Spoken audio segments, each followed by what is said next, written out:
Good. But in the meantime, I'll just enjoy the pictures I think I close it all and visit. out. I'm gonna switch the gear and then it's gonna So,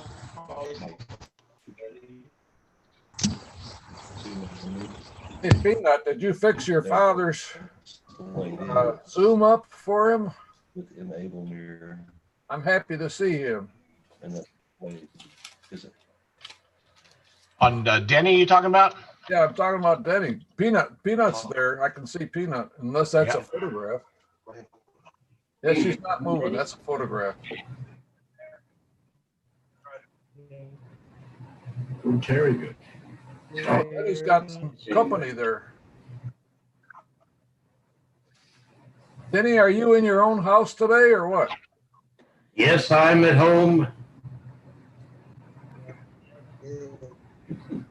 Wearing that ankle monitor, though. Oh, look at that sunset. Wow. I said, well, in that case, you actually agree with me that every Black Life Matters, don't you? And they nodded their head, and I said, well, here's a badge. And I gave them all badges to wear that said every Black Life Matters. Well, you just hit on the three things that Somebody needs to be muted there. are, Yeah, somebody's going. is the school system. So school choices. Which one, Mark? Please remember, if you have something going in the background, you're sharing it with all of us. Yeah. And Chase Esther for the society. Good. They- Go up Everybody has something that just sits Let's try aside. that. green. Did that do it? I think that did it.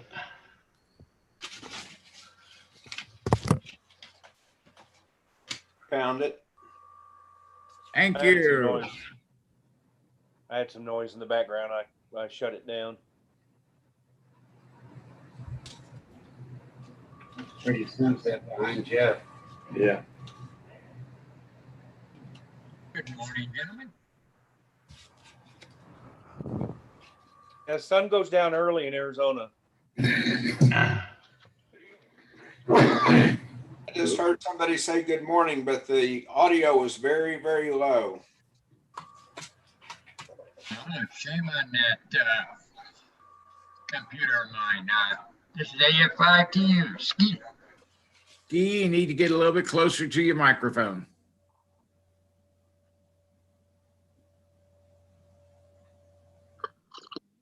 How does this work for you guys? Oh, there he is. Thank you, sir. No problem. How come I don't have to push to talk anymore? I can fix it. Generally, if you have your Zoom session muted, you can use your space bar as a PTT. On a desktop, on the phones and tablets, I'm not entirely certain, but Good luck. yeah, basically. I don't think I've done a Zoom on a phone device. I think I tested it once, but I think so much chaos that I just said enough of that. I did one on Thursday on an iPad and loved it. Oh, yeah? Yeah. That's really what I'm saying something. Lost you. Yours is black, man. What'd you do? There ain't nothing down there. Your settings, make sure you didn't hide yourself. I don't know.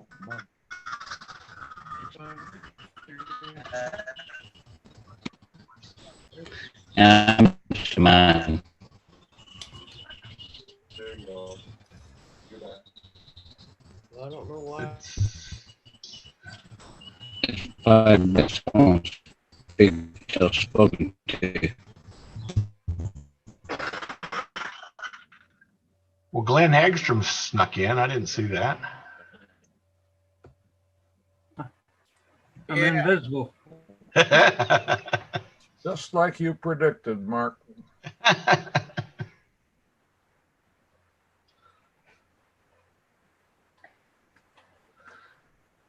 The Invisible Man.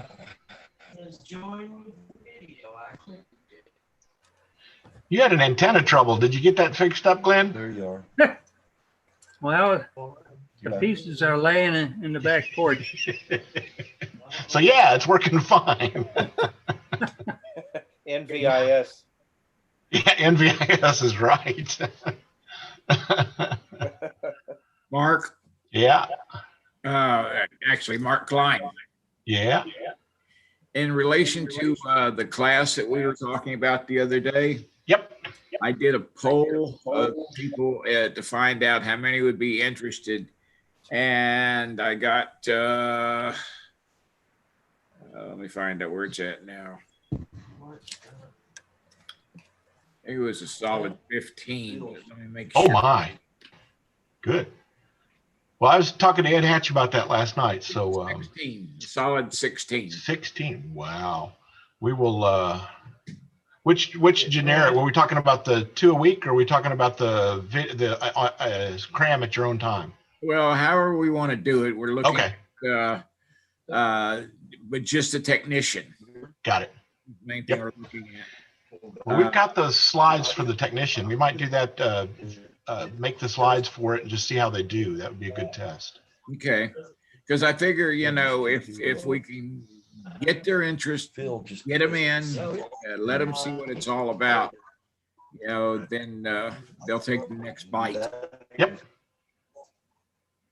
Yep. Hey, Mark. Who had 6 minutes till the time for Phil to show up? I think we had a poll. Look at that. Yeah. Actually, on time. Yes. Conrad's held up by the fog, though. He is lost in the fog. It's almost like being held up by the train. Yes, yes. Hey, Phil, your video looks good today. I love getting rid of these Well, glasses. I'll get rid of the glasses.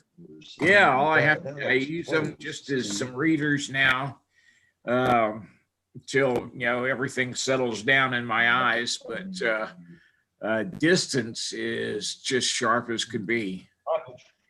That's great. Went from trifocals to 20/20. He just uses his glasses when he wants to see something. Yeah, right. When was your surgery? Right now, it's I can like reading my screen and everything is perfectly clear. But if I need to read something, you know, closer or a smaller print, I have to use a pair of, you know, dime store readers. Lee, when did you have your surgery?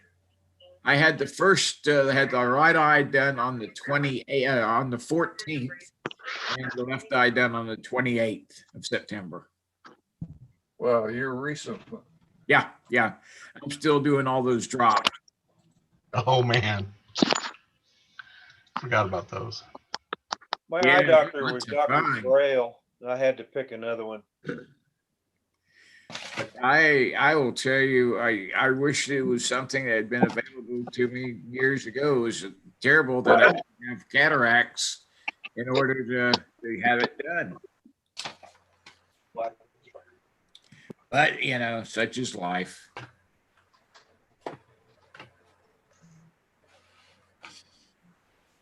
Well, let's see. We got 22. Sure was hoping for a bunch more. In a back.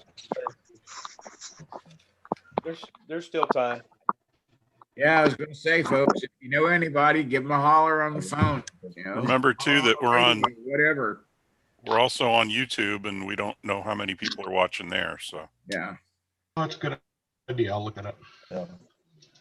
Well, it'd be nice if somebody needs to go shovel out Mike up there in the north. Make sure, you know, he can get on. Yeah, well, he moved into it, so yeah. Yeah, he knew what he was getting into. That's right. About 4 foot deep. Right now, he can't decide whether he's on the governor's side or the other side. Really? Oh, I'm just guessing.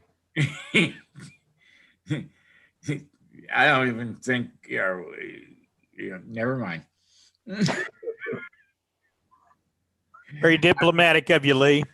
When she won't obey the Supreme Court of the state, what is that telling you? What channel am I on here?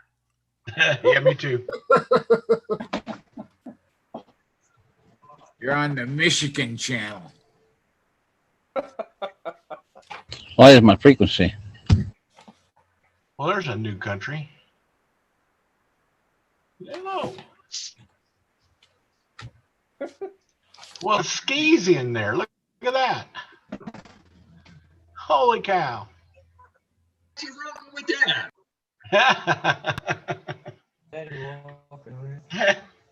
Hadn't looked up. Yeah, at least I got on top of the pile.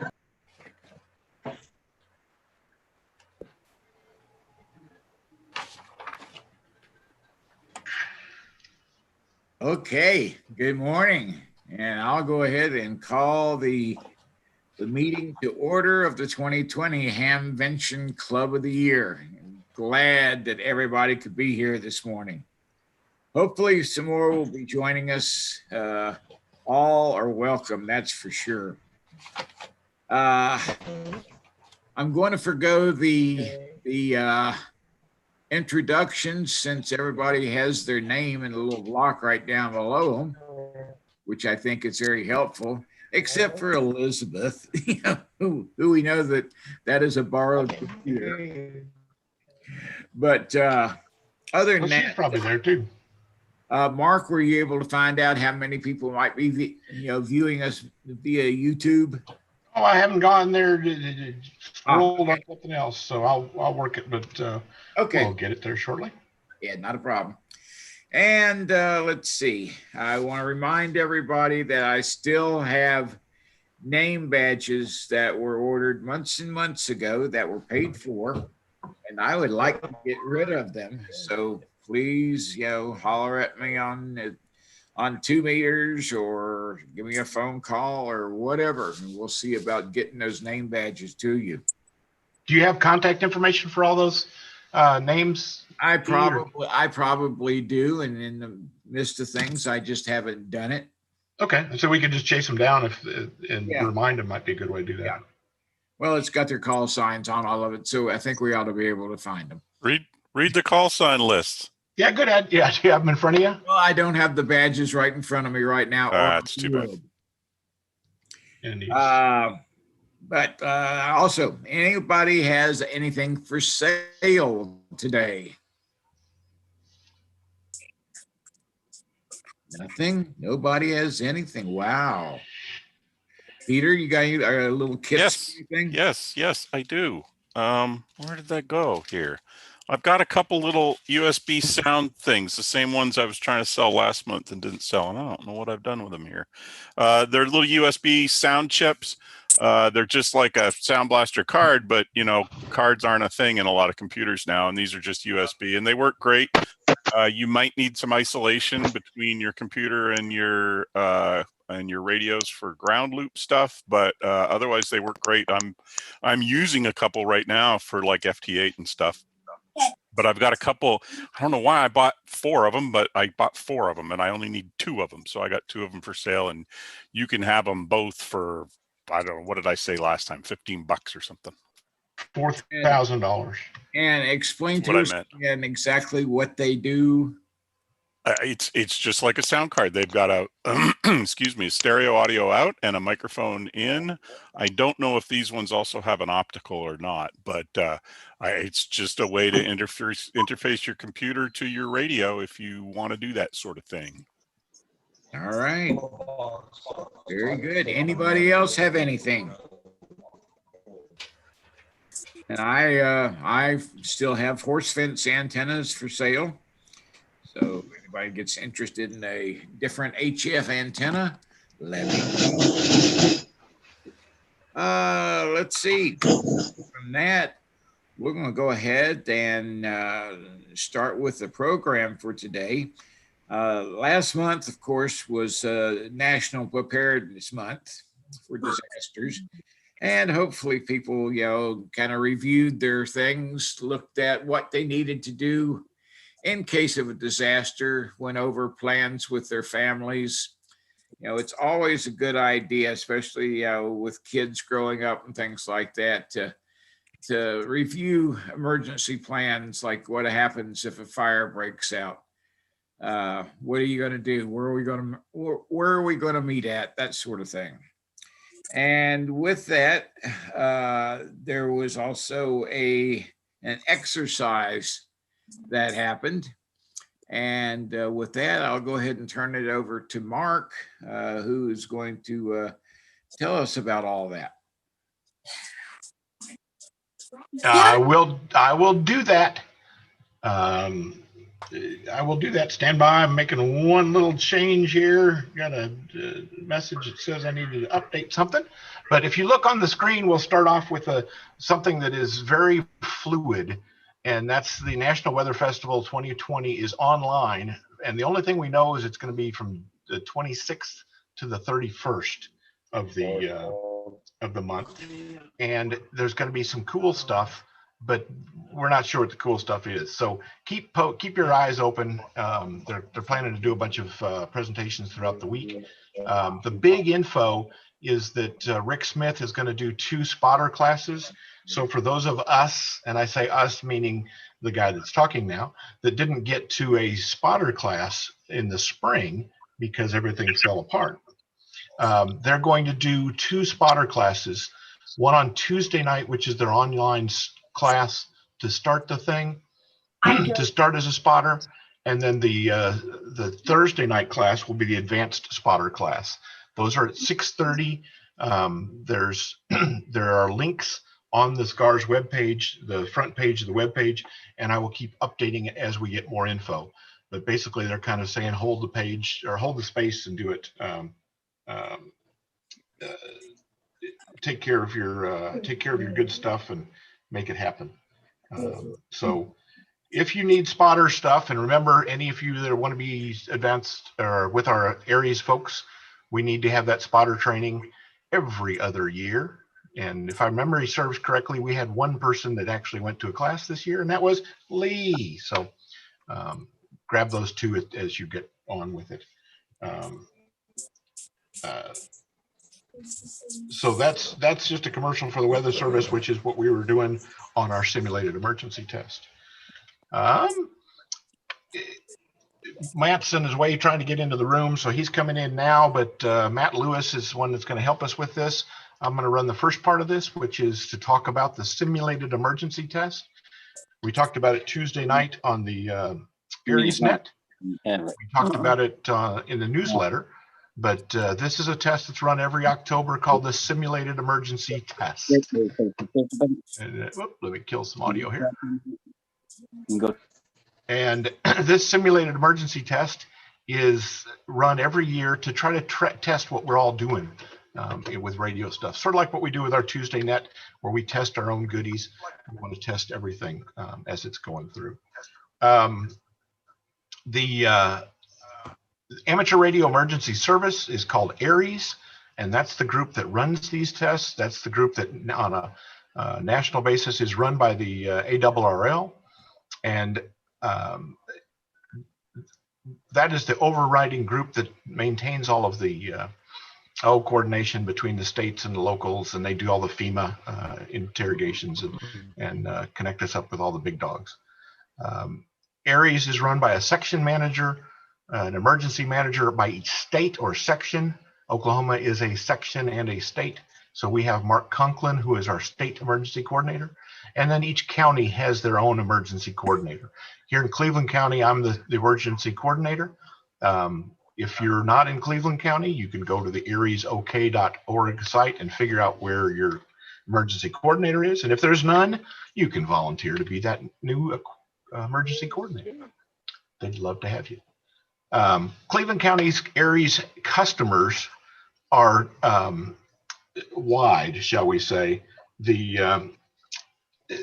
We have the Weather Service, which is in town. We have the emergency managers from Norman, Newcastle, and Noble when they straighten that one out.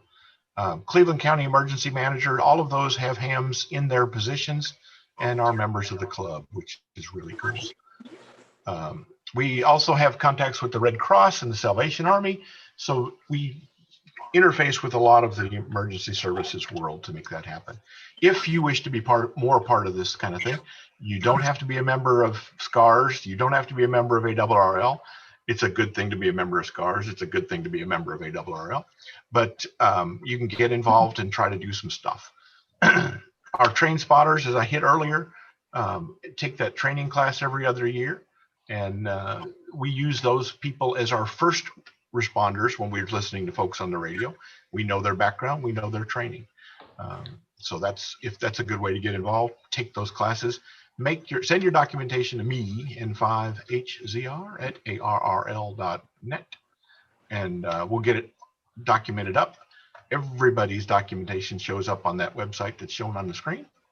And Mark, if I can say, if anybody has got their documents where they attended spotter training before, you were sent a certificate that you filled your name in on, please make a copy of it and get it to Mark so that he can get his records updated. This really goes a long way for us. So just get him a copy of that and get it taken care of.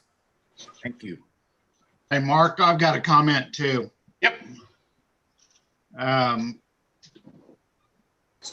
Some of the certifications that our emergency managers have require the spotter training every other year. So that's part of why we do that.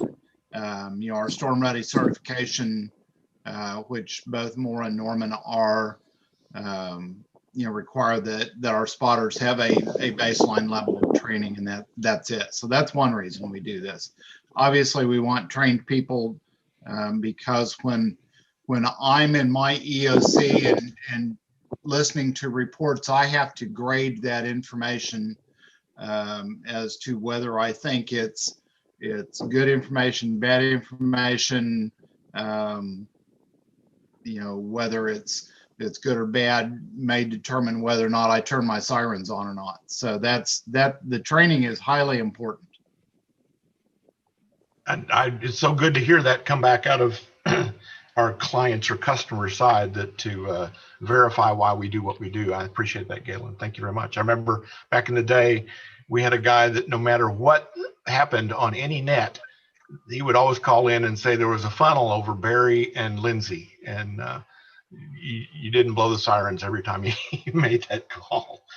And unfortunately, one of Norman's previous emergency managers did blow the sirens on one of those reports and ended up getting fired over the deal. So yep. So that's the reason that we do those kind of things. So we want to keep those train spotters in line. That's why I pushed the big commercial at the start of this.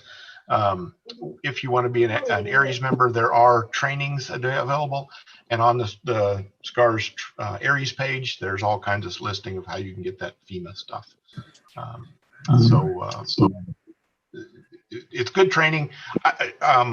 I've been immersed in Hurricane Delta. It seems weird to say Delta, but Hurricane Delta for the last week, by sending my crews down to that area, and it's so neat to use my training from the FEMA stuff in actual real life conditions where you're sending rosters and you're sending incident command stuff to actual incident commands. So it may be helpful in more than just amateur radio stuff. So kind of nifty. We do a Tuesday night net. It's on 147.06, 1688, 146.88, and 443.7. We 99% of the time we're running on the 06 machine, but we'll play around every once in a while and move it on the other radios to make that happen.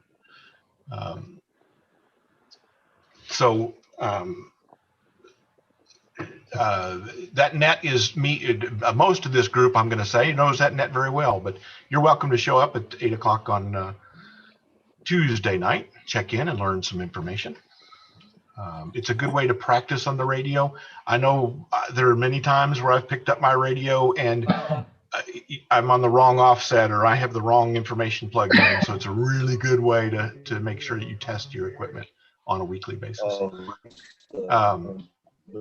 Cleveland County Reliable Sources are our next tier, and that's going to be this probably everybody that's in this meeting.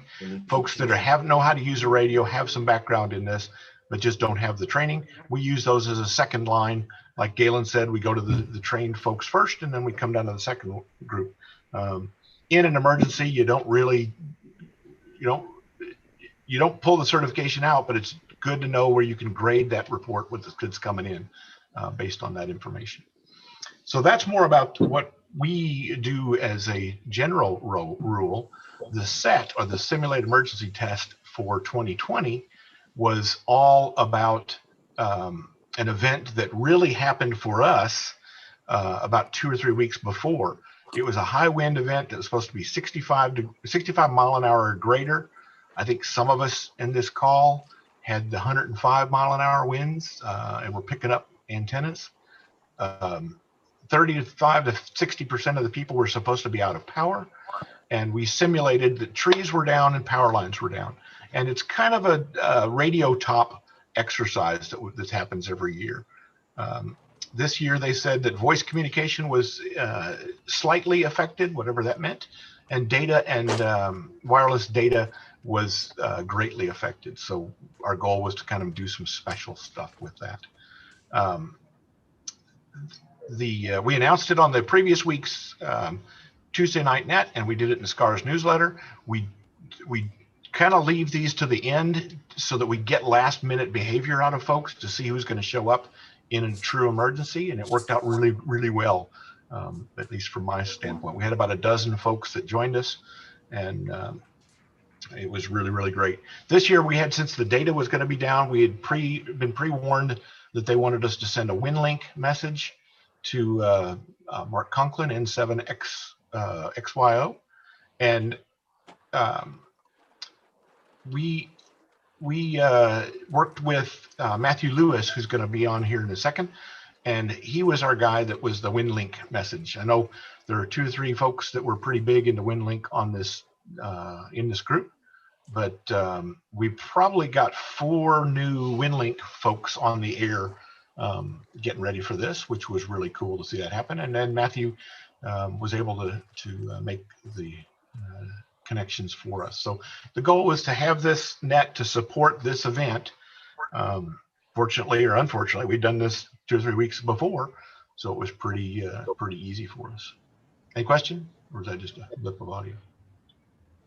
Mark, I'd say in the future, I'd like to see about us setting up a class to teach people how to set up Winlink and how to operate it. Okay, that'd be a good idea. Matthew's going to run through that today. Yeah. But we'll do a long. He's grinning real big. I see that, and we will expand that for a future class if that's a good thing. That's we like I said, we set up 4 of us playing around on some Elmer Night stuff, but that's a good idea, Lee. Thank you very much. So that was our scenario, was to do some high wind kind of thing. These are the heroes that showed up on a Sunday morning. We had, like I said, about a dozen of us. I don't remember the exact number, but it was really, I will say it was really strange for me because we got so many additional new folks. And we have a lot of really good questions that come out of it. And that's what I'll spend a lot of my time on, is those questions. Galen Kitch was more EOC and did a wonderful job providing kind of realistic, real world responses and requests out of the deal. That was so nice to have that piece involved. We had a big surprise was Vince Hibbard is the mayor of Wayne, Oklahoma. And he showed up on the net. And I don't know how an amateur radio operator got elected to be mayor, but I guess in Wayne, it was probably his turn. So that's probably how that works down there. But he had a really good set of comments that was his emergency manager. He was trying to get licensed so that they could get more involved in this kind of thing. And as SCARS, I've never thought about reaching out to Wayne or any of those kind of areas. So we might have some opportunity for those folks that live outside of the area. provide some assistance. And as I'll go through some stuff later, you'll see how we actually did that. Everybody did a great job. Everybody had a lot of good feedback, a lot of good questions out of the piece, and I'll talk about that in a bit. Bill Baker was involved in the HF portion, which was the Sunday afternoon net. It's a good way to pass traffic for the state out of that kind of thing. Our efforts, kind of on a log, an abbreviated log piece, is that that we started at 11 o'clock local time with this net. Obviously, in a real world situation, we would start as the real piece happened, but we chose 11 o'clock starting time just to see who we could pull up in a Sunday morning instead of a Tuesday night. We explained the net and kind of gave them the same rundown, what was happening. Each responder gave a situation report of their areas where they were at. And it was really neat because the folks that were on the net came up with real world stuff that I think related to their particular location. Some of those, as we'll talk about later, some of those really gave some room for thought on these kind of things. So if one of our guys, Mike, was in a area that had underground buried lines, so he had power, and another area had overhead lines and they were stated to be out of power. So we've got to remember that different parts of our community reflect different solutions out of this, which was nifty. We were very careful to say on each transmission, this is a drill or this is an exercise, and it always surprises me to know that how many people actually listen to that 14706 machine, either on scanners or on the internet or something of that nature. And we hated to get, we didn't want to get anybody scared or worried, so we made sure we announced this is a drill or this is an exercise until we were sick of those words. But I have been literally stopped in a grocery store by a lady who said, "You're N5HZR," and I said, "How do you know that?" "Well, I recognize your voice. I listen to that all the time. Every time the weather goes bad." "Well," I said, "I probably ought to watch what I say." And her response was, "Yeah, you ought to." And I thought, oops, that's not the right way to be. But like I said, the City of Wayne reported into the piece, which was nice. They reported a simulated power outage, and they reported a communication problem. So we relayed a simulated message to OG&E to help them gain power or get some power stuff back. And never thought about that for a smaller community. That might be a really good need, is to pick up some communications pieces to carry that mail for them to actually get the power down. So that was a nifty import that I wasn't thinking of. City Board, Galen did a really good detailed rundown of color-coded rundown of their entire situation report, which hopefully opened everybody's mind as to what kind of things they're talking about. Everything from shelters to 911 centers and emergencies and what was up and what was down. His statement was that they were thinking about opening a shelter. So they worked on that shelter, or the idea was they were thinking about doing it. So we scheduled with Mike, KB5XHT, easy for me to say, to simulate a response. And he came up with a really great problem, which was, I have trees down in my area. How can I get from where I'm at to where I need to go? And I think that's something that we as a club might be able to help with emergency managers, that at some point, if there is a real need, maybe our mobility can go out and do some assessment of what roads are open and what roads aren't. But that's something that piqued my interest on that. And then the second thing out of that is that let's pretend you have no wireless data. How many of you could find, I'll just pick a name, Jackson School in Norman or Moore, or without Google Maps or without YouTube? It might be something that we carry on with us, to carry some maps and to know where your cross section is. I don't know where 123 Fontenot Street is, but I know where Barry and Boyd are, and that might be a good thing to know where those are. Gary Skaggs did a Tuesday night net where everybody had to report their closest section line roads, and we might need to resurrect that and try that again, just to get everybody thinking where they're at in the grid section, since we're so reliant on those cell phones. ZCC was just Hey, came Mark. back. Yep. Before you move on, the color-coded lifeline thing, if you look at the image I have up on my picture right now, I don't know how well you can see that. It's probably not readable, but we produce a situation report every day, Monday through Friday, and that is what you see in the background behind me now. It has a couple of links on the left side. Top right is a threat and risk assessment for our city. Right now that's got COVID numbers on it and a weather report.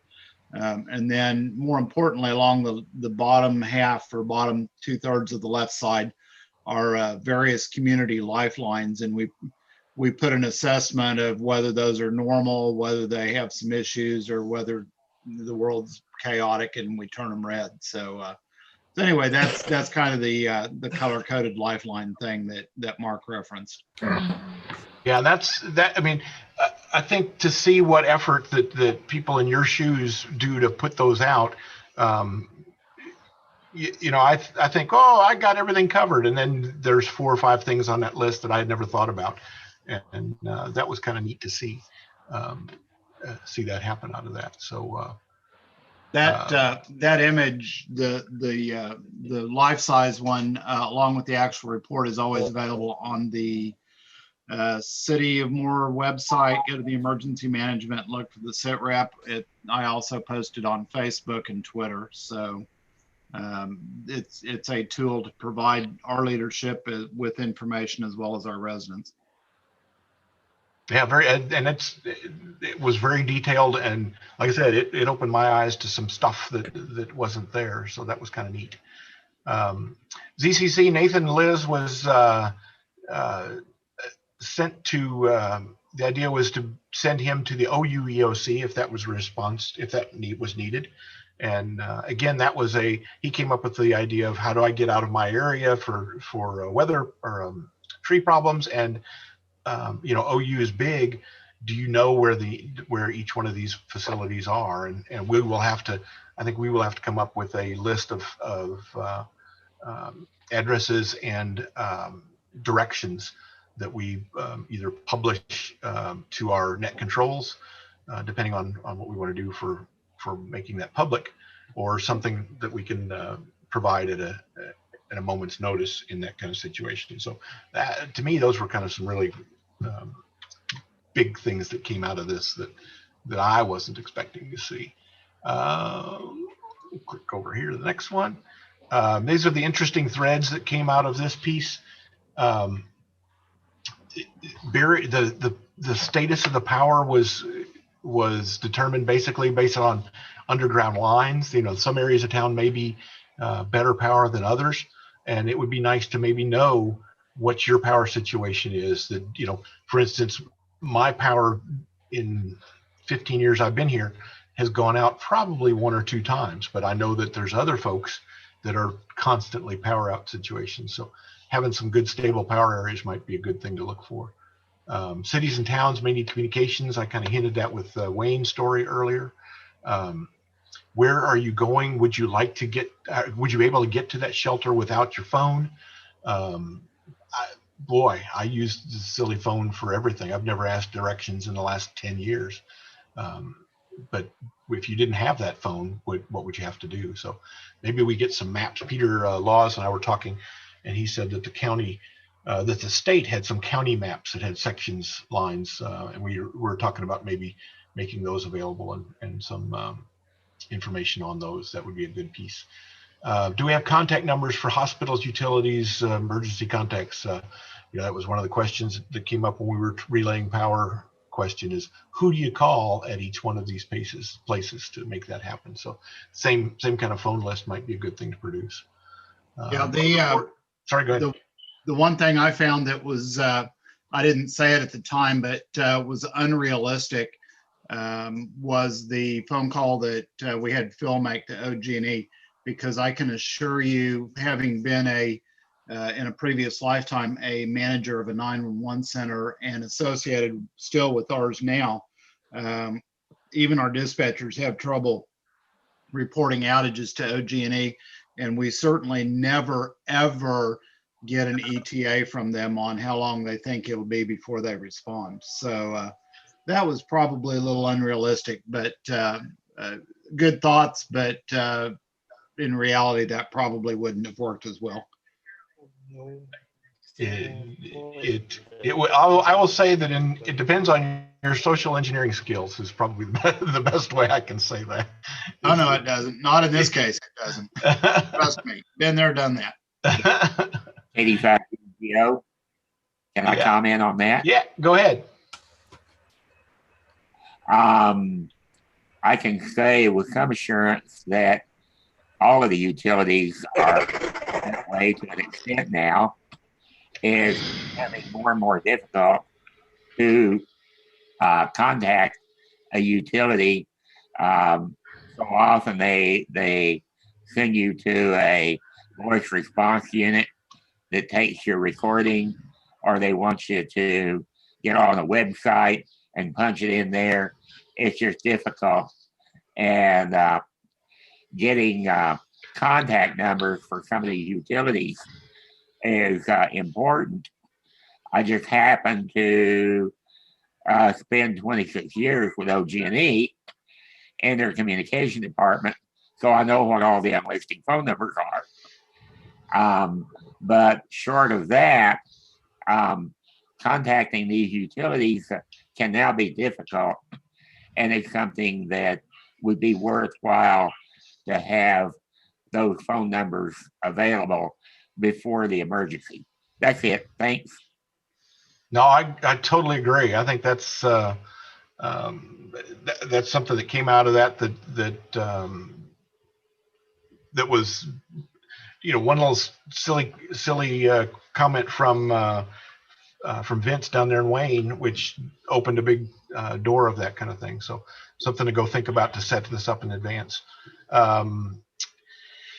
The out-of-county customers is something I hadn't realized, but there may be some options that come up. But we probably ought to look out and what our folks are doing outside of the county. Make more contacts with the people like Wayne and smaller areas. I know that Mark Conklin sent us a guy from out west a little bit that sent me a message I need to talk to. That same kind of deal. He didn't have much assistance, but he could provide a county that we don't have anybody. And if we take these folks under our wings, it might help out a little bit. So that was kind of a cool thing. And then the big thing that came up with these guys, and they all came up with great stories, was how much of your station would be intact after the 65-mile-an-hour winds. And that, if you've got the big antennas or the verticals or the stuff outside, that's great. But if that doesn't survive that event, what's your backup? Do you have something in place to make that happen? And this guy, Victor, is the one that kind of got me onto that early. That's our tape measure antenna that we have and sell. And I think I've sold, 80 or 90 of those.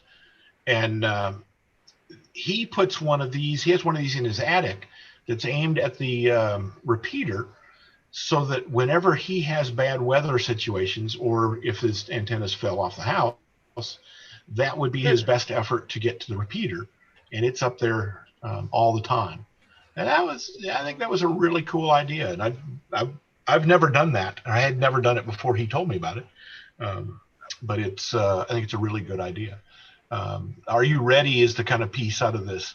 Do you have battery powered equipment? If you have battery powered equipment, do you test it?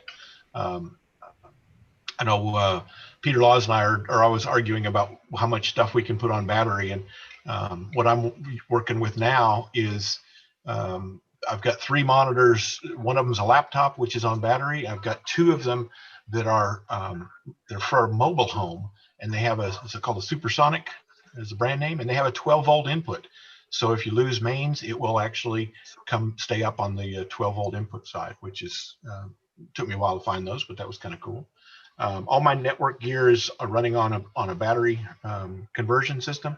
The only thing I'm left with, and I just haven't done it yet, is that OEC provides me the gigabit fiber with one of their little network boxes, and it is running off of the system, the house mains. And yes, I could put an inverter on it, but we were talking last night about maybe finding a DC to DC converter that might help get that operational. So check from end to end. Flashlights, obviously, those kind of things are important. But I'd hate to know that the one thing that shut me down was a network connection that couldn't get out of the building. So keep a look at what you got.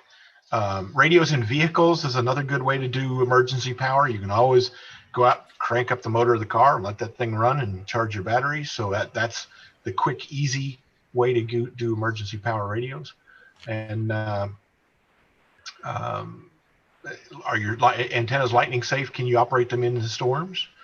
Do you have a way to charge your stuff? Galen put a link to the situation report in the chat room, so that's a good thing for us.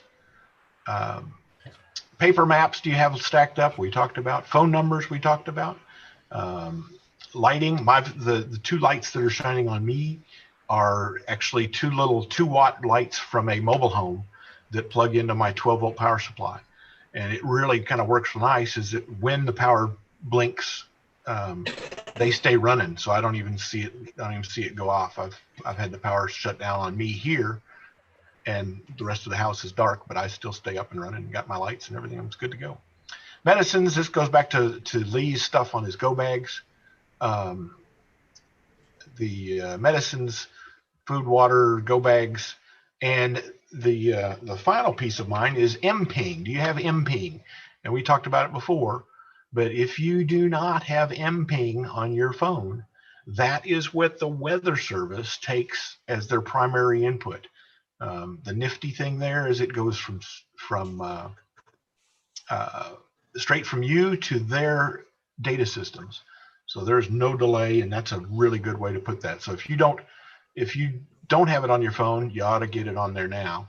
They have Apple and Android apps available, and they have a website, the mping.nestle.noaa.gov. And that's the thing they really want you to see, because if you punch a button and say 1-inch hail wherever you're at, it shows up on the maps instantly. So that's kind of their lifeblood on that whole piece. Mention who runs that project. I wouldn't know anybody that runs that project. Do you have some idea who might run that project? That would be a Dr. Elmore and 50P.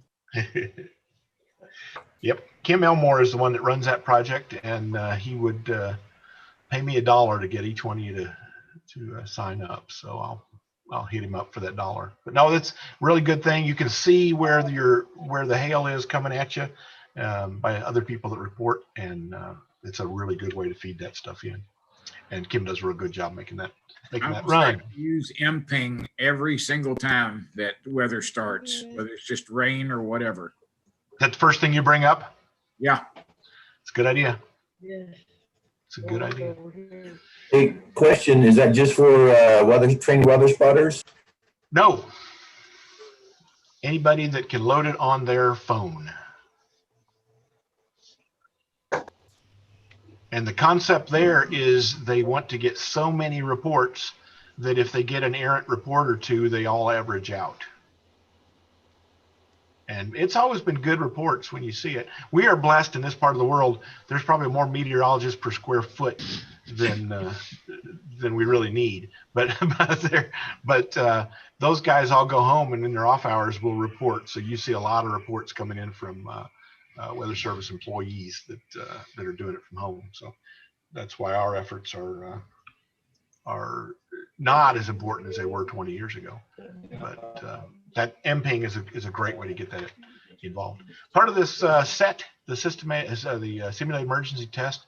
was that we were supposed to have data communications. And this year they picked Winlink, which is where you can do email over your HF or VHF radio. And our good buddy Matt Lewis, W5MSL, was tasked with the job to go make sure we had Winlink up and running. And he got it up and running and did a wonderful job with getting that stuff going. And I'm going to turn it over to him. Matt, I've made you a co-host, so if you want to share a screen or do whatever you want to or need to, or just sit and talk, whatever you want to do, I will pass the floor to you, sir. Okay, thank you. I'm going to try to share my screen. I kind of made a slide. So tell me if this is working, if that actually gets up and running. If not, then I'll have to explain it. It's a good black screen, but there it is. Beautiful. Looks good. Okay, so as Mark has said, my name is Matthew. I am kind of a 16-year-old ham. I was licensed when I was 14, one day before my birthday, before I was 15, but I always like to say I was 14. So I kind of got into doing Winlink when I got a radio that was pretty easy to do digital modes with, and I've always been interested in it. So when I knew I could send an email over a radio, that got me, just blew my mind. So I'm kind of wanted to show what I did and what Winlink is, because I know at least for me, I had no idea this even existed up until probably about 6 months ago, and now I love using this thing. So the Winlink data mode. What is Winlink? Well, that's kind of thing.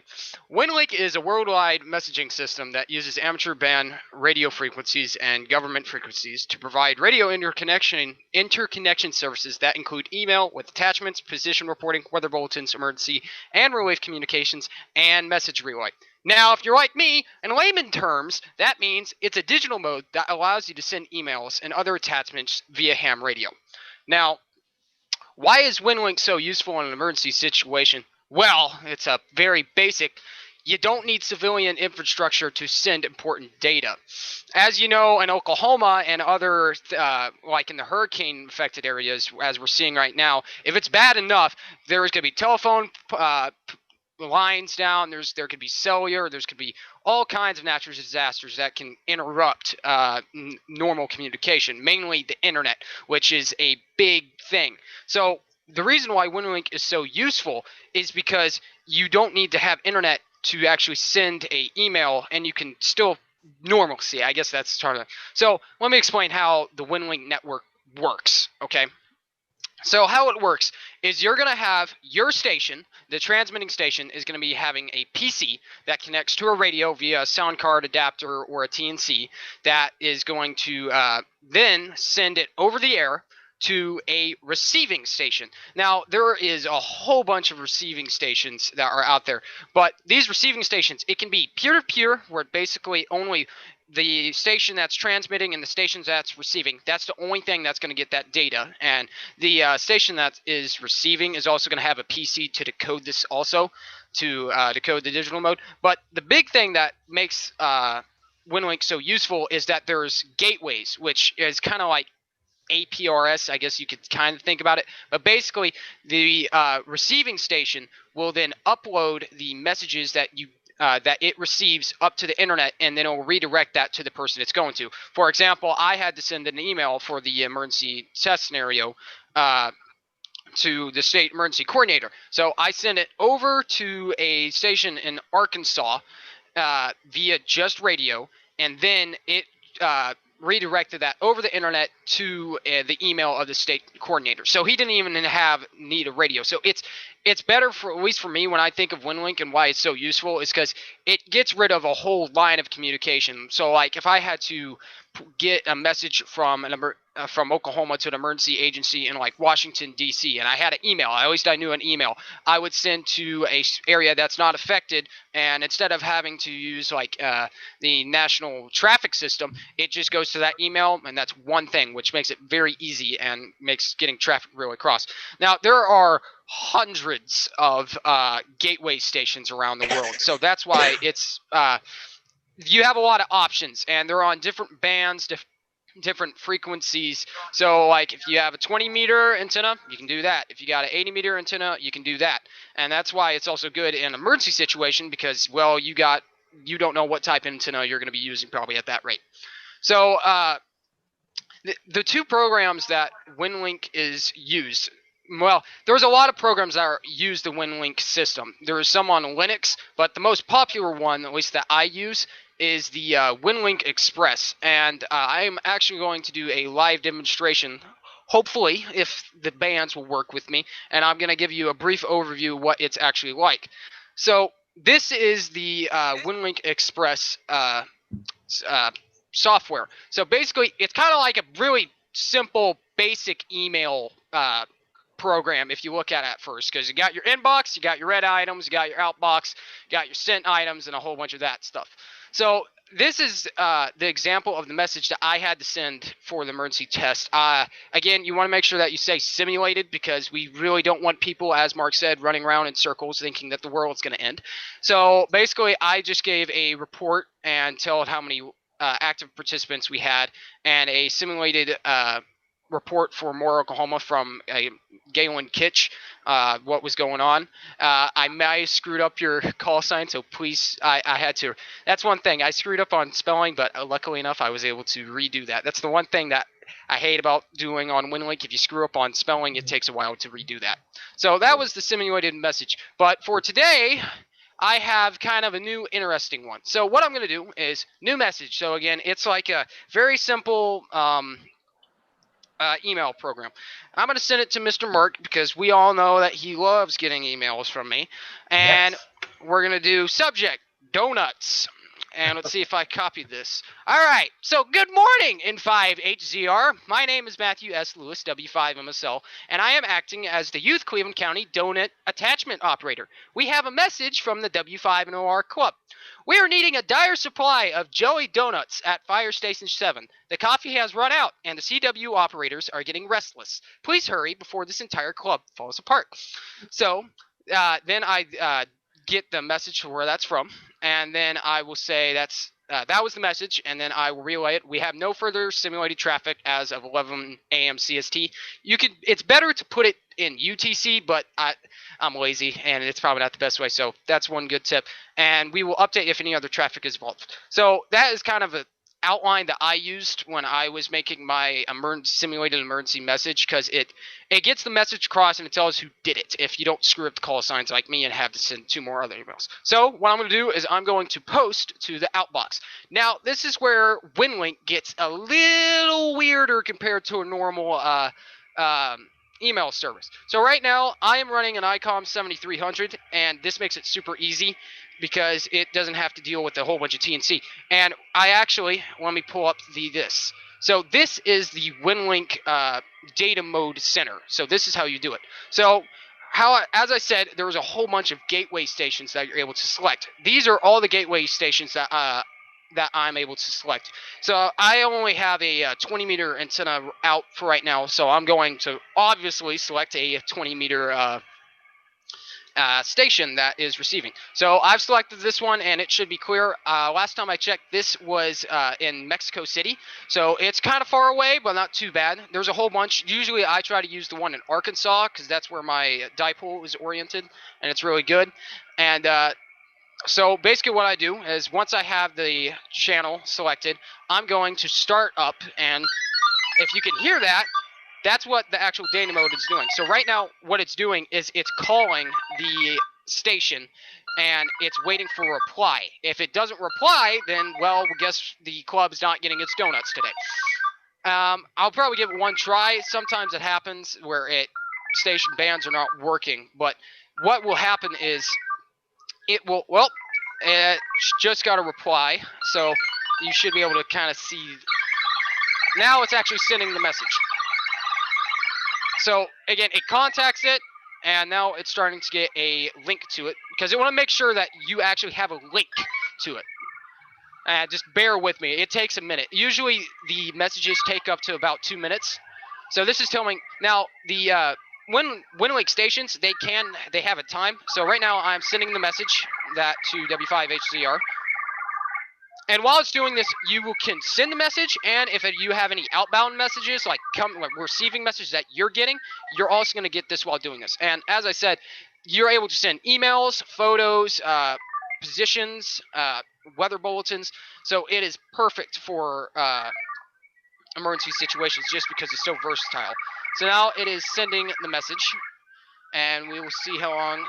And this is actually how long it takes.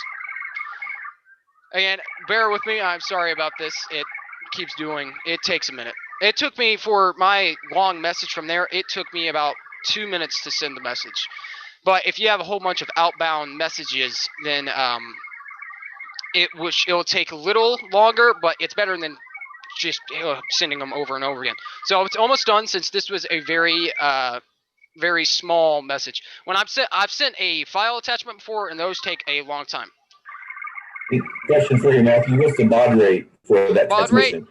I think it was 1200. 1200. Yes, I think. And that's what the FCC is playing with. There are options to go higher baud rates, but they're not legal for hams. They don't want us competing with sailboat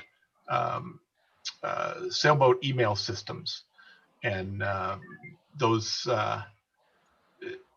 for emergencies like the fires in Colorado and in California and in Puerto Rico, they have given us those higher speeds to go 9600 baud. I got an email from some clown. You know this guy, Matthew? I have no idea. He's doing donuts. And right now, I'm actually receiving a message also. So I sent an email to myself to test that it's able to receive it. And this is basically it. It's not that complicated. I think the hardest part for me was basically trying to figure out how to set up your radio. Because once you set up your radio and you do a little tinkering with the software, it's a very fun data mode. I always tell people this is my favorite one to do, mostly because it sounds really weird compared to FT8, because as you know, FT8 just is a dull tone. This is not boring. So now it's ending the session, and I should have a new message. So I do. And here is me having a testing. So that was the Winlink data mode. So again, as I said, my job was to basically just send a email to the coordinator and just do a simulated test. And I hopefully got that done, and hopefully don't screw up on too many people's call signs. But that's it. Sorry for taking up your time if I did, and I hope you enjoyed it. Oh, I think that was a good overview. I did receive the message. I'm going to try to find that here and shoot it back to you. Or showed it on the air here. Come on. And if you have any questions, go ahead. I know a little bit about it. I'm still trying to. I'm not the smartest person on the planet. That's what I'll say. Matt, one question I've got is, what is the email address that's assigned to you when you do this? So the actual email address, because again, it's like an entire another email service when you are doing this. So hold on, I gotta check because I know it's my call sign at winlink.com. I think it may be. Let me check real quick. Yes, so it's my call sign at w5msl at winlink.org, because again, it's acting as an entire another email service. So you get a whole new call sign that you get to, or a whole new email system or email address that you can send or receive out of. Yep. Mm-hmm. Matt, let me say that, first of all, very, very impressive. What you just showed us, I think, has baffled a lot of people. You simplified it. One of the questions I have is, how do you get a listing of the standing stations that you can send messages to? Now, this is one of the coolest things that I also enjoy about it. I guess I could try to share my screen if I wanted to do it again. Hold on, let me try this. But the reason why that it's so cool, well, most of the time you're just going to update it via the internet, because it's the easiest and it will automatically update. But in an emergency situation, what you're able to do, so if I go to channel selection, I can update either via the internet or update via the radio. And I could try to update via the radio. I've never actually tried this before, but basically I will do that and I'll start that up. So you're able to update the channel list from a receiving RMS station. So that's the main way. So like if you got no internet, you're still able to see which stations are able to receive and which ones are down. Okay, the second question I would have on that is at first it talked about peer-to-peer. So I would take it that peer-to-peer leaves out utilizing the internet completely. So you would still have a pathway for messaging without having to worry about the grid, so to speak, being down. Yes. So basically, a lot of the time is, as you said, it's just peer-to-peer. So you don't have to worry about the internet, and basically, it won't redirect anywhere else. You're just sending, like, let's say, Mr. Mark is a other Winlink operator, and I know he's on a certain frequency. I can call him, and he's like, "Oh, I'm here," and then I will just send that email to you. So if you have a operator at a already at an emergencies agency that's already there, then that's perfect, because then people can contact him. And then he can also redirect those messages. So you can kind of make your own net of sorts, but it's going to take a lot more finesse.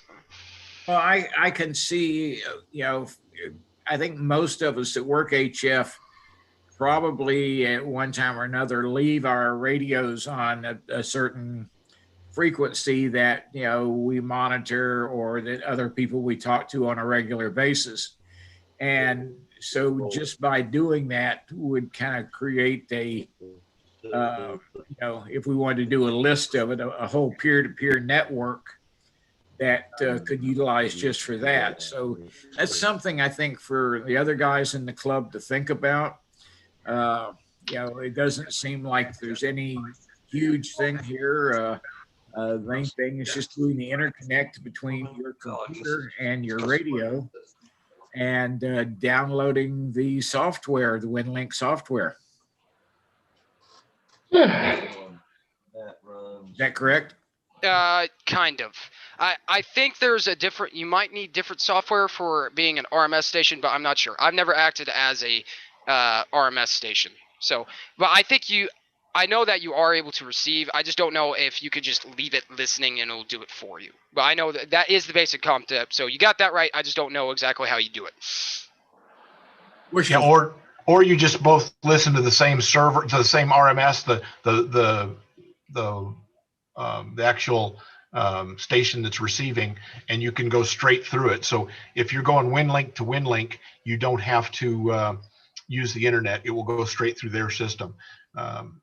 But go through one of their antennas is probably the best way to do it. You'll bounce through that place in Arkansas or Tulsa or wherever you want to go, but that way it'll at least bounce in and out. And you really don't want to put it, like if you're on 3816, you don't want to leave it there, because if somebody starts firing up WinLink in the middle of one of the nets, that's going to get you some new words. Hey, Matt. Yes. If you've got time, run your receive one more time and see if you received a message from me just a minute ago. Okay. I will crank that up and I will get to it.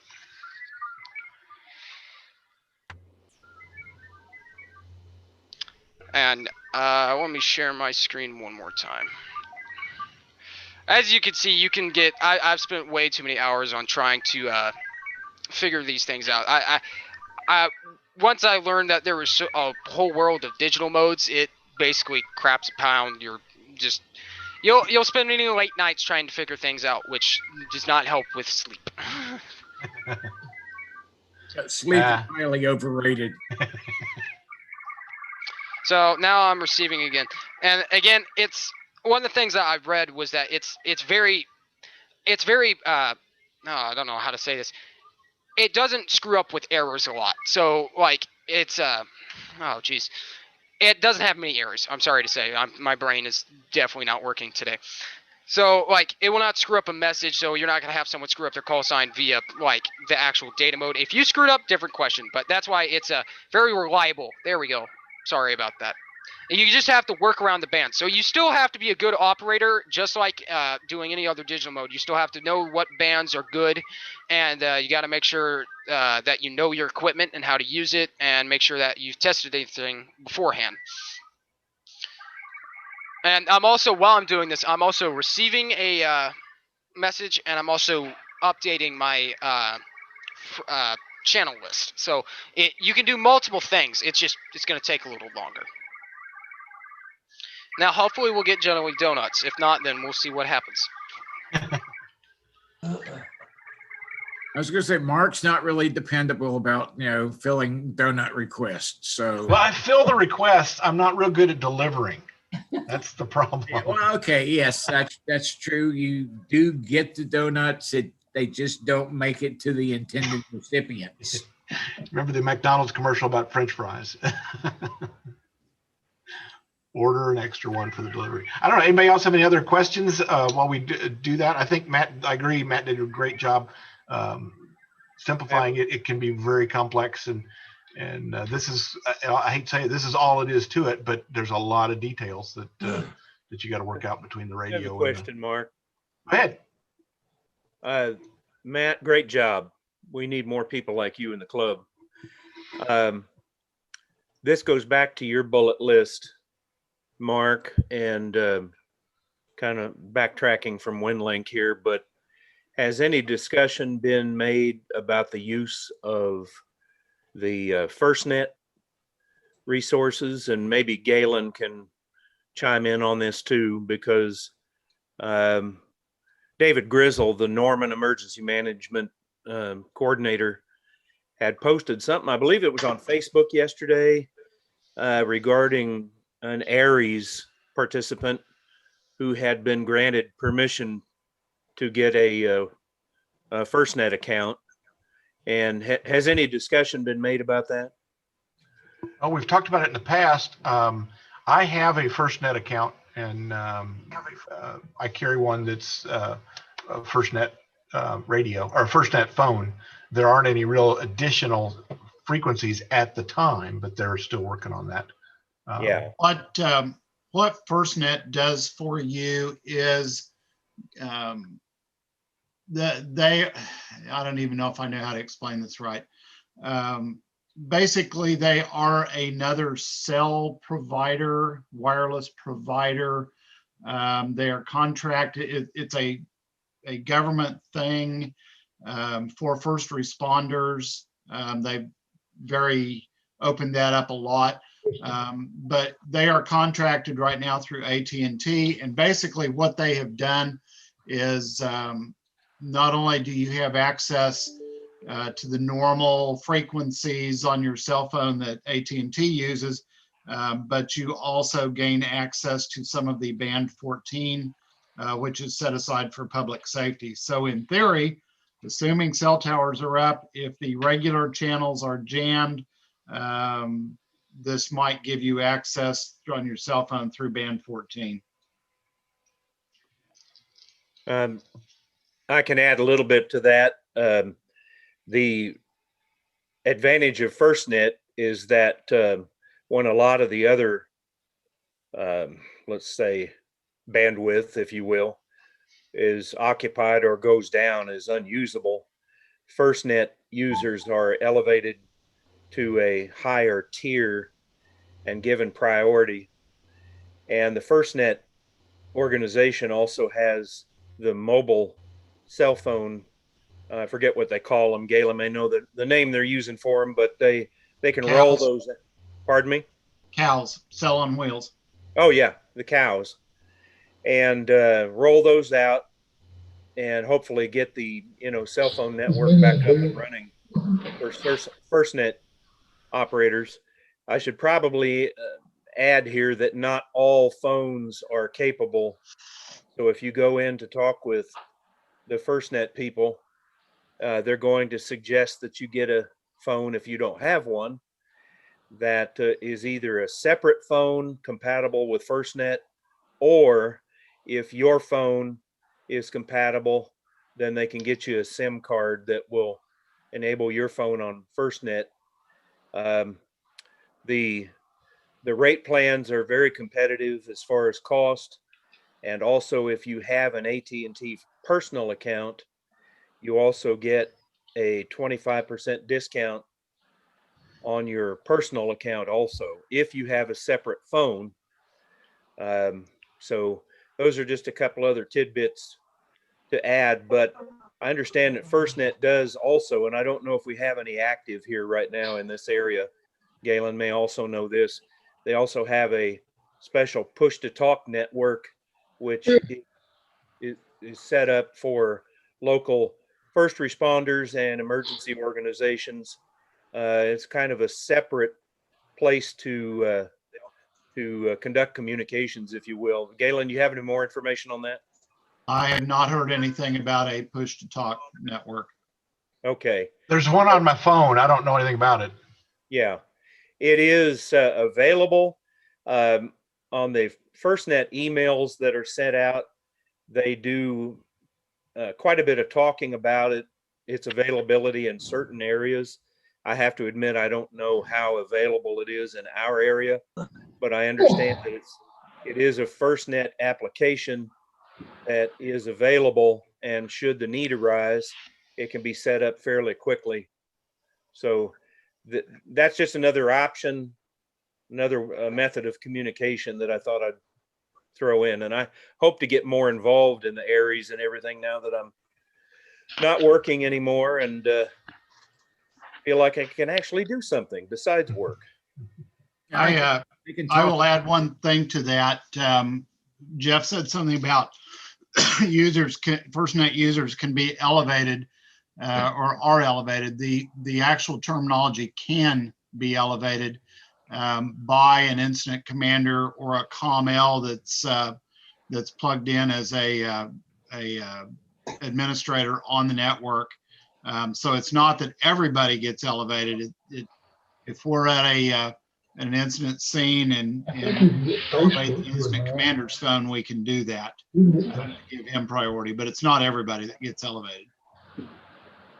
One of the things that also is along with that is that used to be when it was all hardline, the phone companies had what they called ESS, which was an essential service system. And that essential service system was there for first responders, was there for hospitals, different places that had to have phone service, restored first, or that had priority if the phone line started getting jammed, so to speak. Those people always had the priority for their phones to go through.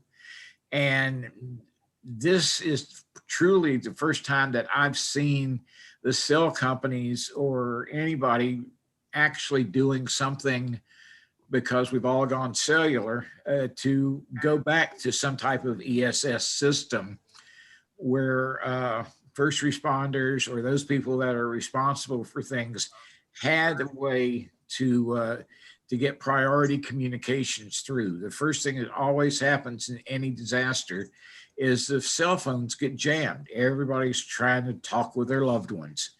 And so the people that really need to get through can't. So this is something they finally came up with that allows that to happen.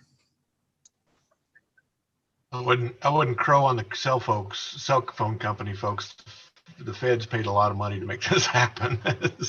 is the way that it actually works. They true. They paid the cell phone companies to do it, and it's been a pretty good service. The big thing for it is it's unlimited. It gets you all the data you can eat for a very reasonable price, and it's a good option if you're a volunteer with the Norman and probably more responders. Then we can get you hooked up. Yeah, Verizon also has come out with of course you knew this would happen, but Verizon has come out with a similar system, and but AT&T is the one that pretty much pioneered it and got the whole thing running, and they got it running. Verizon does not have access to the band 14 frequencies. Okay. That's the real key to it. Okay. And they give you money off. They're giving you the similar money, but they're not giving you the resources for it because the government paid for it. I mean, we as taxpayers paid AT&T to make this happen. Okay. So the first net you have to get through who? AT&T. AT&T. Yeah. the guys up on at the AT&T store, and I don't have their names with me right here, but well, FirstNet is pretty widely known about in all of the AT&T retail stores, or at least most of them. You can call and ask them if they know about it, and if they go, huh, pick another place. But the place you probably want to start is the AT&T office up at on North 24th in Norman, north of Robinson, in that North University area. And there's a couple of guys there who are actually pretty much specialists with it. They've been in from the ground floor, and they came and did a presentation at one of our Norman EM meetings. It's been, good gosh, 2 years ago, I think. But you know, I'm sure it's something that if we wanted to get another meeting scheduled or something, that they probably wouldn't have anything against doing something like that, even virtually. There's a, if you look at the background of my picture right now, that's the FirstNet Cal that's assigned to Oklahoma. There's one assigned for the entire state of Oklahoma.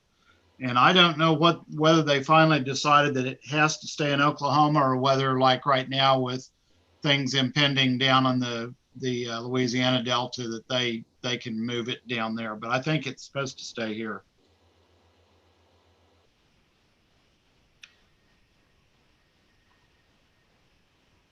Yeah, very good. Well, that's all I have. I'm by no means an expert on the subject, but I do belong to FirstNet, and I have been kind of following them for a couple of years now, and they've really rolled out quite a usable system here. So maybe we ought to take advantage of it as much as possible. Mark, do you have anything else, sir? That's it for us, Lee. Fantastic. Okay, well, guys, Mark and Matt, just an outstanding presentation.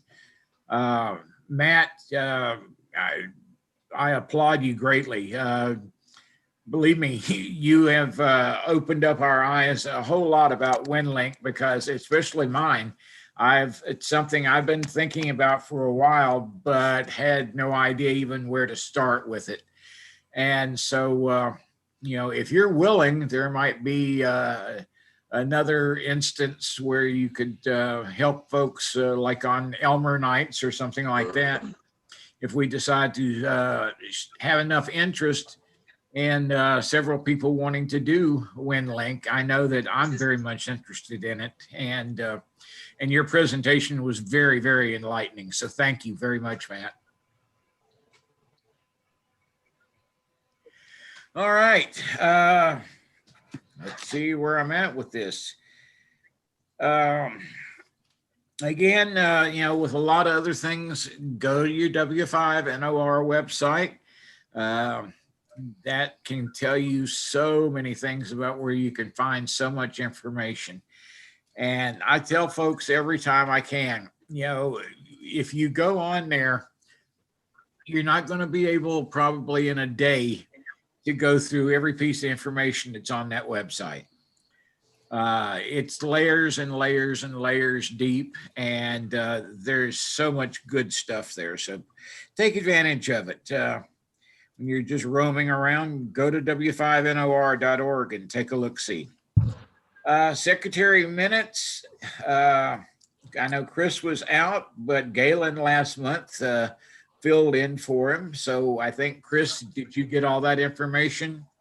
Not yet. He hasn't, because I haven't given it to him. All righty then. He sent it via Winlink. It's not there yet. So I won't ask about last month's minutes. We'll have them up shortly. All righty.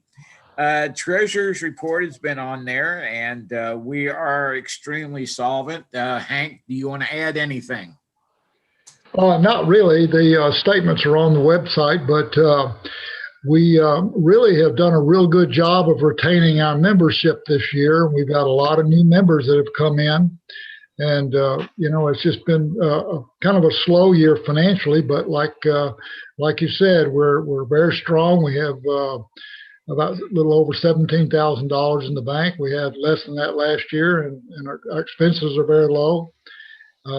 We were only about $650 or so lower in dues revenue through September of this year versus last year, so that's great.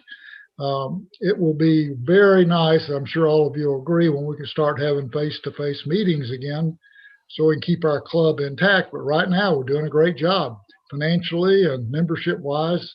There's always some people that we need to talk to about renewing their memberships that were here last year that have decided not to renew this year. And Lee has got a list of those people along with the other members of the executive committee.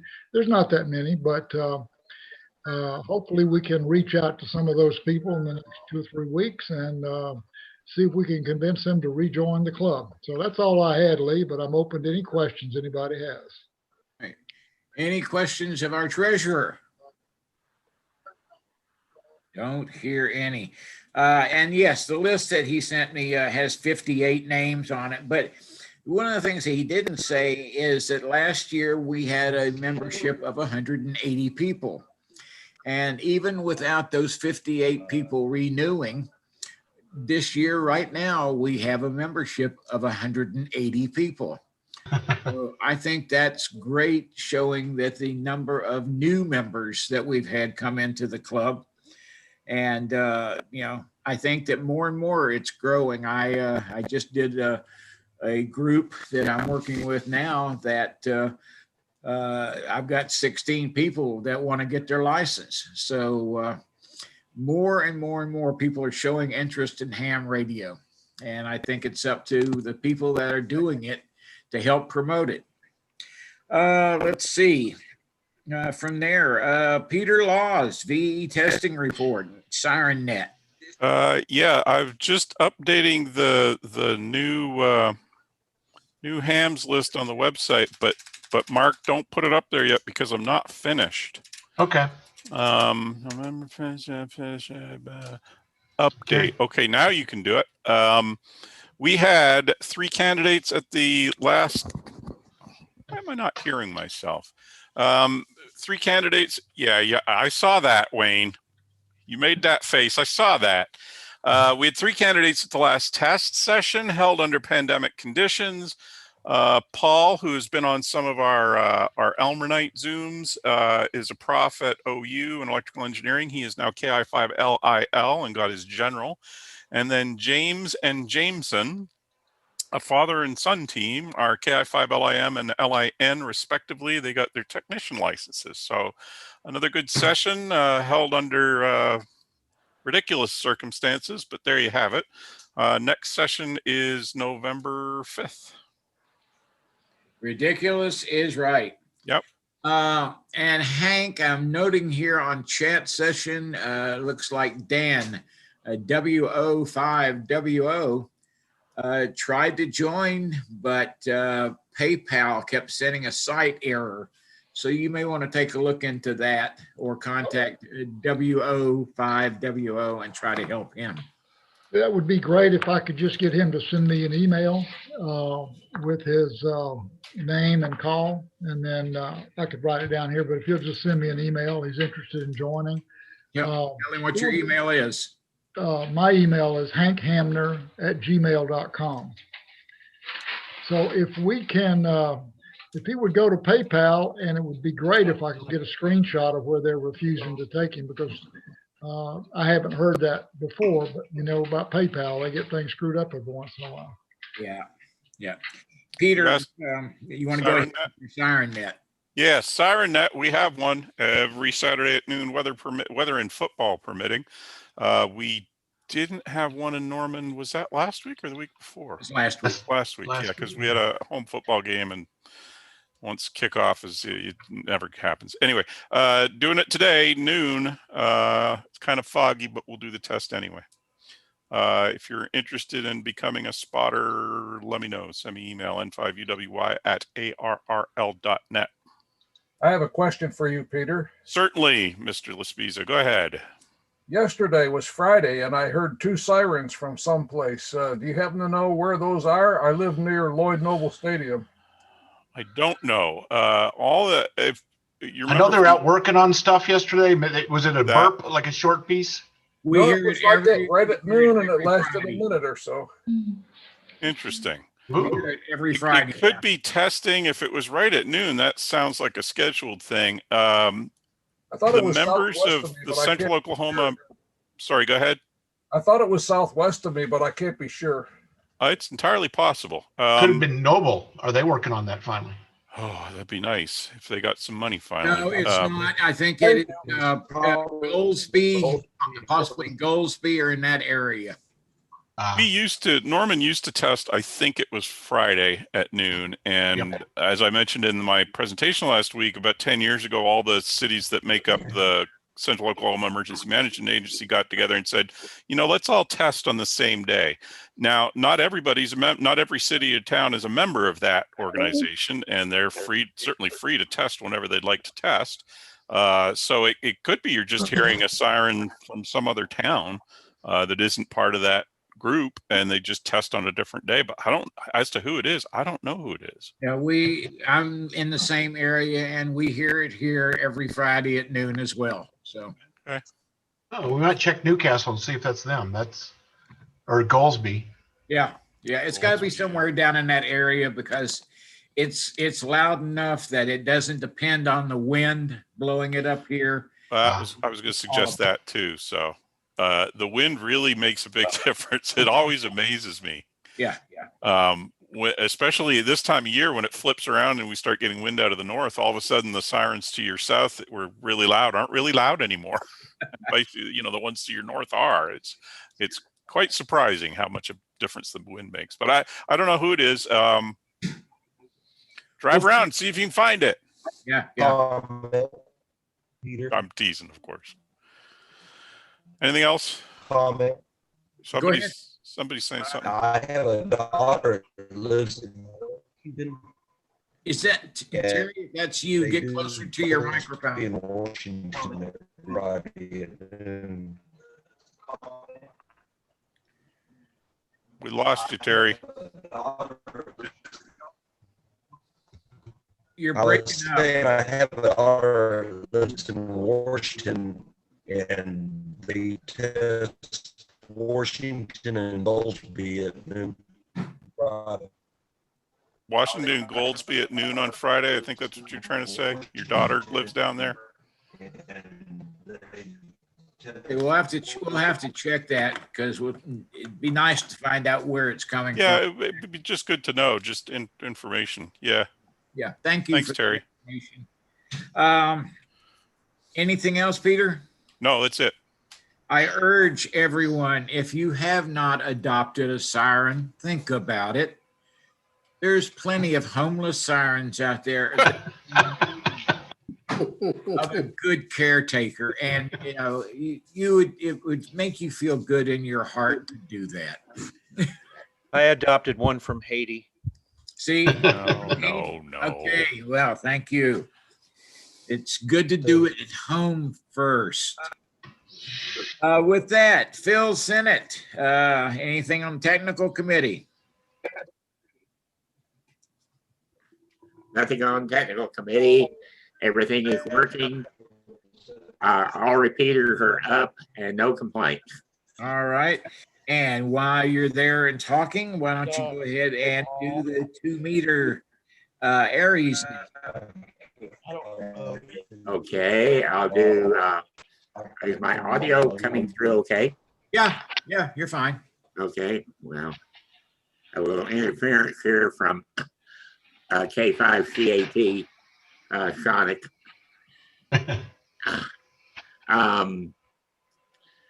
AriesNet, Tuesday evenings at 8 p.m. local time on the SCARS repeater.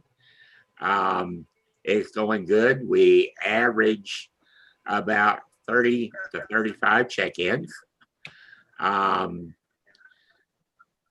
That's a good forum to get quick club information, notices, things about meetings, and such as that.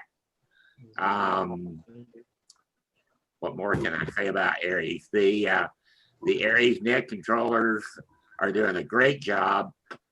We got about 5 different controllers that take turns doing the Tuesday evening Aries net. While I'm on the phone here, we also do a net each morning from Monday through Saturday for the early risers. We call it MacNet. That happens each morning at 9 a.m. local time. Again, on the SCARS repeater frequency. We average about 20 check-ins on that net. And we've had really good response with folks checking in. And that's another forum to disseminate quick information, such as information about the club meeting today and such. Lee came on the net and told us all about it and how to get on the club meeting today. So either the morning MacNet or the Aries evening Tuesday night net, come and join us. That's it. Thank you, Phil. Appreciate that, sir. And let's see, Jim, are you here to do the 6-meter net? Do we have anybody who can do the 6-meter net? I'll get a plug in for Jim that every Monday night at 8 p.m. on 50.200, he holds the 6-meter net. So join in if you can. Well, thank you, sir. And while you're at it, Bill, you want to go ahead and do the 10-meter net? While I'm at it, I'll go ahead and do the 10-meter net. Wednesday night, we have at 8 p.m. Central Time, we have our 10-meter net on 28.445 upper sideband. So come and join in on that. And Lee, while the meeting has been going on, I received text messages from 2 people that would like courtesy check-ins. Michigan Mike from Grayling, Michigan. His dog has chewed his internet cable in 2. And he's not able to Zoom yet. And then Norman Mike, N5SOF, is driving through the remnants of the hurricane somewhere around Gatlinburg, Tennessee. But, they would like courtesy check-ins. Thank you. Well, we'll do a courtesy for SOF. Michigan Mike, you cut him no slack whatsoever. He doesn't have a dog, does he? No, he just uses the dog for excuse. Yeah. Thank you very much for that information. You're welcome. I will go ahead and partially do one, and I'll explain why.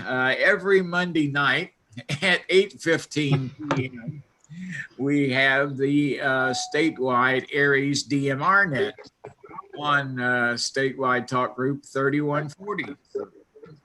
But there seems to be a problem as of late. And because of that, I will let Mark Klein take it from there. You mean the radiality problem or your DMR? Yeah, Lee and I alternate that and got a panic call at 8:15 this week. My radio won't work, so I got to jump in and run that net. But no, it's been a great net. We've got about, I don't know, 35 or so that jump in on that from the statewide group. And if you're in DMR, that's a great place to go practice. If you're not in DMR, it's a great place to get some help once you get going.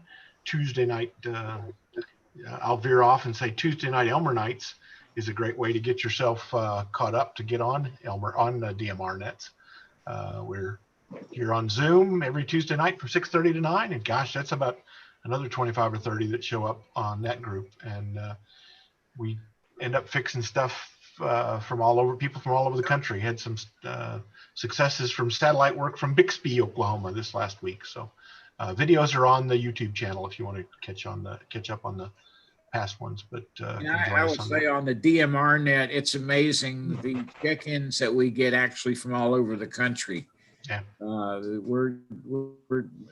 They tell us that we're one of the most active around about that, and that we always try to do a little training session and every check-in, as well as just checking people in. So they really appreciate that happening. And Mark, thank you for that. Let's see. Been forever since I've heard from Michelle about the YL network. Can anybody? Well, this weekend they're up at the Batfish. So if you're listening on the air or on Facebook, fishing again. They're bat fishing again, and they're doing some work from the Batfish. They can't go into the Batfish, but they are camping around the site of the Batfish. So the YLs are all up there doing their thing. I've got some information on that. Oh, go boy, go. Michelle Carey, a few minutes ago. We are getting started on our YL weekend at the USS Batfish. We have 3 radios set up. One will be operating in the club room in the museum with the call sign WW2OK. One station in the tent by the submarine with call sign WW2SUB. That's clever. And one station in the parking lot with the call sign WW2SUB, same call sign. We'll light up the airwaves after a meeting around 11 o'clock, and hopefully we can get you on the air. And then there's a series of pictures here that was posted on Facebook. Okay. In our webpage for the club. Fantastic. Well, thank you for that information. Okay. Any other nets or anything that anybody wants to report on? Yeah, one reminder. I think we talked about it the other night on Elmer night. WA0RCR up in the St. Louis suburbs runs a radio program on 1860 kilohertz AM that is in the 160 meter band. He uses a converted broadcast transmitter. And he transmits from about 10 a.m. Saturday. I can't hear him yet till 3 a.m. tomorrow morning. And he runs all the Newsline and Rain Report and ARRL News and all the various different audio programs for amateurs on that frequency. Can't hear. I'm not hearing him right now, but I don't have very good antenna for 1860. You may have to wait till closer to sundown. But it's pretty entertaining. It's got all the different ham bulletins there, and he runs it like a broadcast station, except he IDs every 10 minutes, and presumably he calls someone at the beginning, so it's not technically a broadcast, but it's pretty interesting. 1860 kilohertz AM. What's this call again? Whiskey Alpha 0 Romeo Charlie Romeo. Thank you. He's running 1860 AM. 1860 AM in the 160 meter band. All right. That's all I got. Good to see some of that old equipment got repurposed. Okay, now a little bit of business, gentlemen. It's that time of year. We're winding up the year, and we're coming to the time that we need to think about elections. So at this time, I need to go ahead and open up for anybody that would like to entertain being the office of Vice President.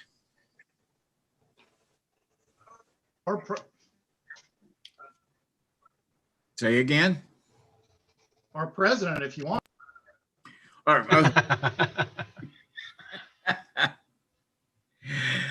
Well, yeah, I'll volunteer, someone, but I don't know. Mark, have you considered it? You mean me? No, Mark Klein.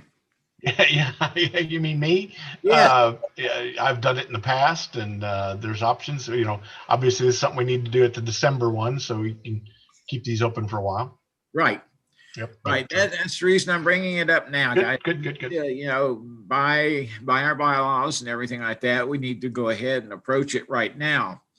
Now, next month, we'll have to formulate that up and go ahead and have an election. But for right now, we're at that point. And if you think about it, and you decide that, yes, I've got some time, I can help serve the club in the vice presidential role. You can help with, getting the programs presented every month, that sort of thing. Then by all means, please think about it. It's something that, you give back is essentially what it is. So with that, any other comments or anything about that? And a hush fell over the crowd. Nobody open your mouth. Yeah. Now, if you bring up the national election, let's see how many mouths open then. We have a terrific ham club, and we have a terrific membership and great numbers. Gosh, we're the Hamvention Club of the Year. But that doesn't happen just by having meetings. That's right. There has to be leadership in all aspects, whether it is in the administration of the club, whether it is in the finances, whether it's in the technical side, whether it's in the programs, whether it's in the social media, website. There's a million things that makes this club what it is. And it takes people to do it. We have people that have expertise in every one of those areas that we just talked about. Step up. It's time to step up. If you have expertise, step up. And even if you don't have expertise, step up. We need people in all of those positions. And I don't know if Lee said it or not, because I'm also trying to watch the football game that's getting ready to happen. Hint, Lee. But the vice president is also the president-elect for the following year. So I was trying to hide that from you. Yeah, I know. No, I echo exactly. Thank you, Galen, because you said it beautifully. Guys, what you enjoy about the club, the website, all these other things happens because people step up and give their time. And, if you're enjoying what you have, then, maybe think about adding to it. It's not something that has to rule your life, because it certainly doesn't mine. I've got a rich, healthy life around besides the club, but I enjoy what I do for the club. So give it some thought. Maybe you can step up and, and do some more for us. Okay. The other thing is, I want to remind everybody, for all you people that are shopping on Amazon all the time, don't forget about Amazon Smile. I just bought another radio yesterday because I received a check in the mail from when I had an Amazon radio purchase. I also did an extended warranty. And because of that extended warranty, my base station radio died on me a couple of weeks ago. And the warranty company just sent me a check for the full amount that I paid originally. So I ordered another radio and should have it delivered Sunday. So guys, think about it. It's, if you use Amazon, then there's a section there you can go in and add Smile. Smile is for charitable organization, which we are one. Money back. And because of that, the club receives money. Peter, takes care of that. Peter, you want to fill in more on that? We started out doing Amazon Associates, where we had links to various study material, and the Associates program is not what it used to be. We don't get as much money that way anymore, but Smile is very simple. I will be putting up a link on the Facebook page that will take you to the right stuff and will set you up to designate SCARS as your charity. If this costs you nothing, this is skimmed right out of Jeff Bezos' pocket, which is a very big pocket, and a lot of more money needs to be skimmed out of his pocket. But we have made in total between associates and Prime lately, we've got $1,000 in the kitty that's solely from members buying stuff and designating us as their charity. Now that's not $1,000 every year. That's over 7 or 8 years at least. But you know what? It's free money. And if nothing else, it'll pay for the coffee if we ever get meetings back together again. As I said, Prime Day, if you're an Amazon Prime member, Prime Days are coming up here next week, and where we get even bonuses on the Amazon Prime stuff. But I will post a link in the Facebook group that has the right stuff. When you click on it, it'll get you set up. And then you just go to smile.amazon.com. The site's the same. It's all the same stuff. The price for you is the same. We just get a kickback. It's a very small kickback, but we do get a kickback. The first half of 1%. The first time you have to pick South Canadian Amateur Radio Society. Yeah, and the link I provide will pre-make that choice. And of course, you're free to change that to some other charity, because there are lots of charities that take advantage of that. And so for those of you who are not on Facebook. Yes. I'll put it on the bottom of the website. It'll be on the front page of the website. There you go. There you go. Perfect. Okay, so please, use that. The club gets free money and it doesn't cost you a penny. Remind everybody that there's also a proposed fee change by the Federal Communications Commission. And there's going to be a time coming up, I think shortly, if I remember correctly, where you can have input to the FCC about your feelings on it. Mark, can you furnish a little bit more on that? I can. It's not the FCC, it's our friends at Congress that have decided that they want us to pay more money. The FCC has just documented the way it should be. If you go to w5nor.org/FCC, you will go to the page that I have on my screen now, and it explains everything where it came from. If you wish to complain about it or put some stuff down there at the bottom, there is the comment period is open on the electronic comment filing system, ECFS. If you click on that, you're looking for docket 20-270. They have not set the end date yet, but you can start complaining at this point. The idea is they're going to take $50 from you every time you get a license or you renew a license.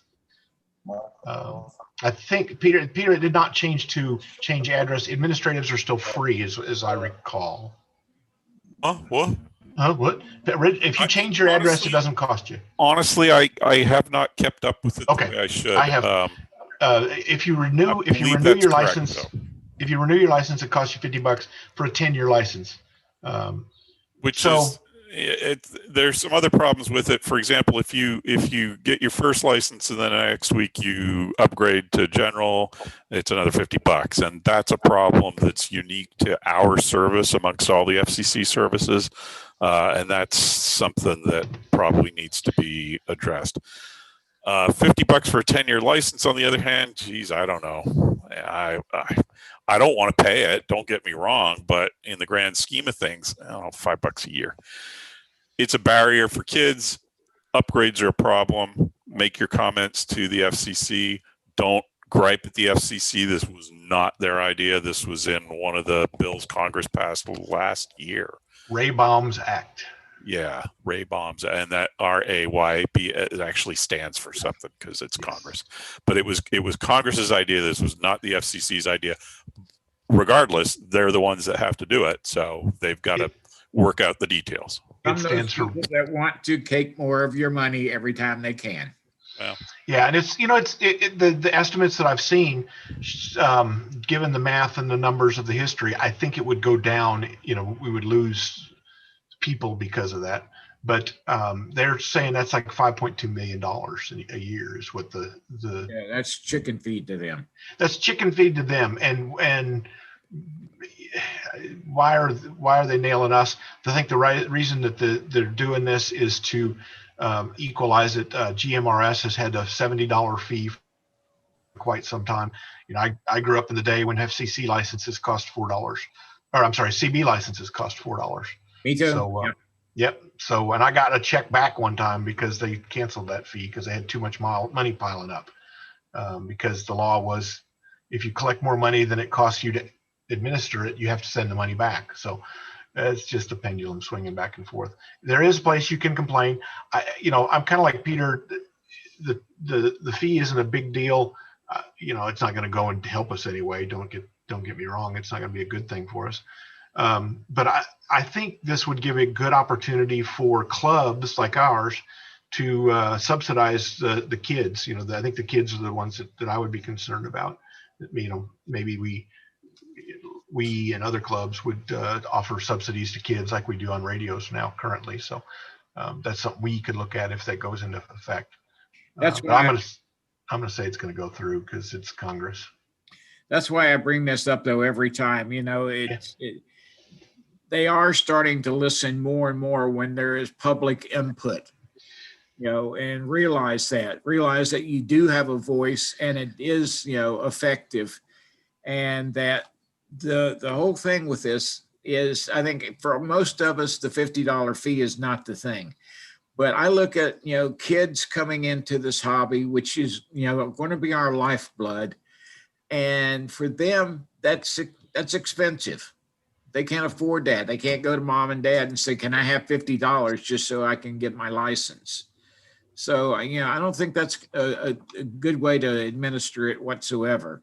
And also to change over if, a month later you want to go upgrade to general to get hit for another $50. So think about it yourself, what your thoughts are, how it feels to you, and go on their website, find it, and make your comments, make yourself known. Thank you for that, guys. All right. Other than that, start thinking about if you haven't paid your dues for 2020, there's still time, and getting ready to come up in a couple of more months after this one is 2021. So get out the piggy bank, and remember, our dues have not increased. They stayed the same forever. It's something you can budget for, unlike gasoline or anything else. Lee, I've got one Morse code thing. Yeah, go ahead. For those of you that are interested in Morse code, this looks like a cool thing. Alan Cope of the Aeronautical Center Amateur Radio Club, ACARC, is going to be doing a Morse code study group Monday nights from 7 p.m. to 8 p.m. starting October 26th. He's running this on Microsoft Teams. And he'll do these classes, these support classes for about 10 weeks until the end of the year, Christmas and all that nonsense. And then in the first part of the year, he plans to get on the air practice. These are not classes because Morse code is something you have to learn yourself, but they are study sessions, and they are. He will go through the first class, for instance, explain what Morse code is, and we will have resources on a wiki or a documentation on that Teams setup so that you can figure out which way you want to learn. So kind of a hand-holding support group idea, and I think that's a good way to do it. You're gonna have to spend your own time because I like a high tone and you like a low tone, and somebody else wants faster and somebody else wants slower. He's just kind of gonna wrangle everybody and shame them into showing up Monday and talking about what they're doing. So to get involved, get your pencil or paper, is AE5C, Alpha Echo 5 Charlie, at SNO, Sam November Oscar, Fox Uniform, SNOFU.org. Say again, Alpha Echo 5 Charlie, at SNOFU.org. Sam, Nancy, Oscar, foxuniform.org. I've got hooked up already on the Teams account. If you have problems getting onto the Teams thing, I'll be happy to help you. But I think Alan's got a really good idea here, and if you want to get involved, go jump up there Monday nights on 7 8 p.m. Please check your microphones if you got background noise. We're almost finished. So any other announcements from anyone? Hey, Lee, put your glasses back on for a second.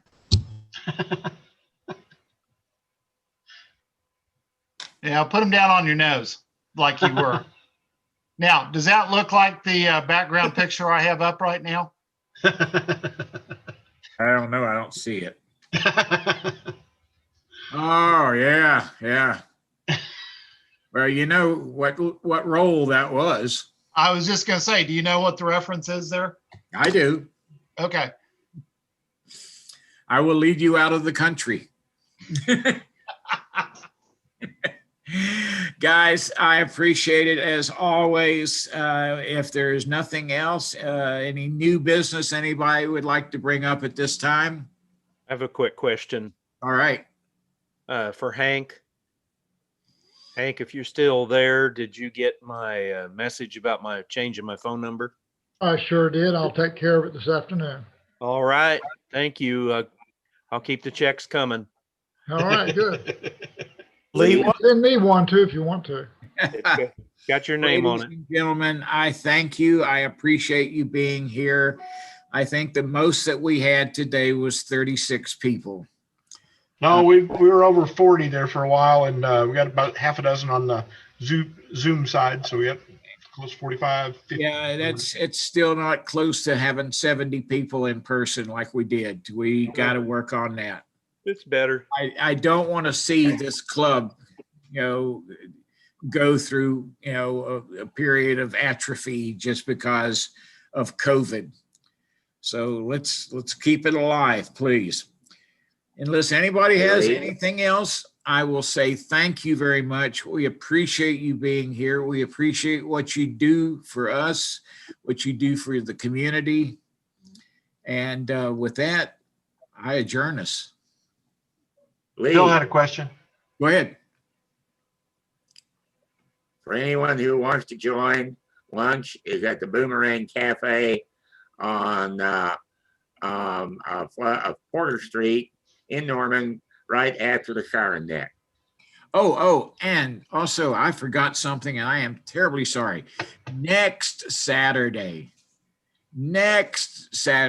at the Denny Ranch, Rancherama in Slaughterville, Oklahoma, will be the Scars Picnic.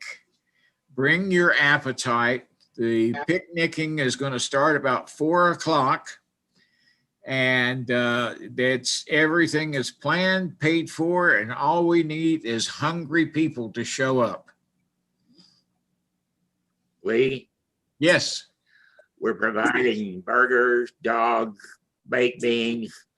Bring a side dish if you want it. You can bring a girlfriend dish if you want it.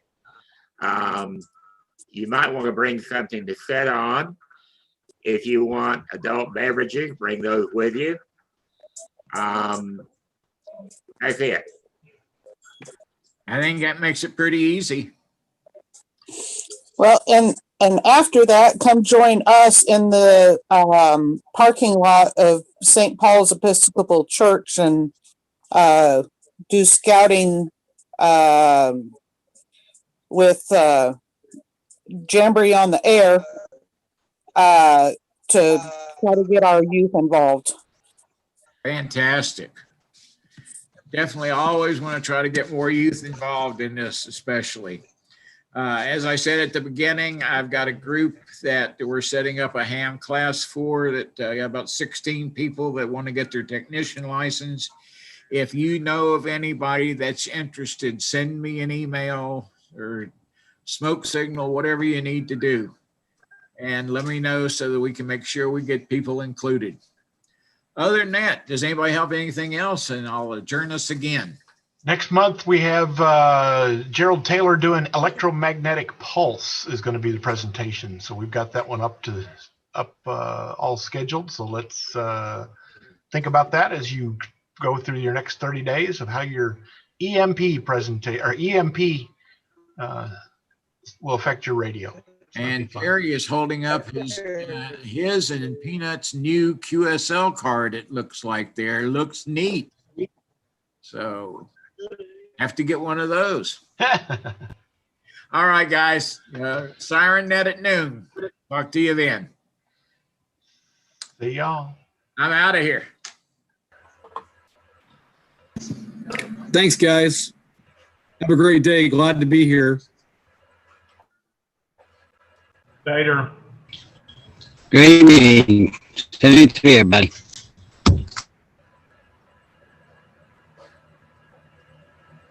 Boomer. Dinner. Thank you. You can stay and chat if you want. I'll just leave it open. Not a problem. 73 all. No, I don't like it. Get off my page. What's that? That day. 05WO. Yeah. I'm out. Well, maybe not. I'll see you. We'll see you next time, mans and women's. Be good.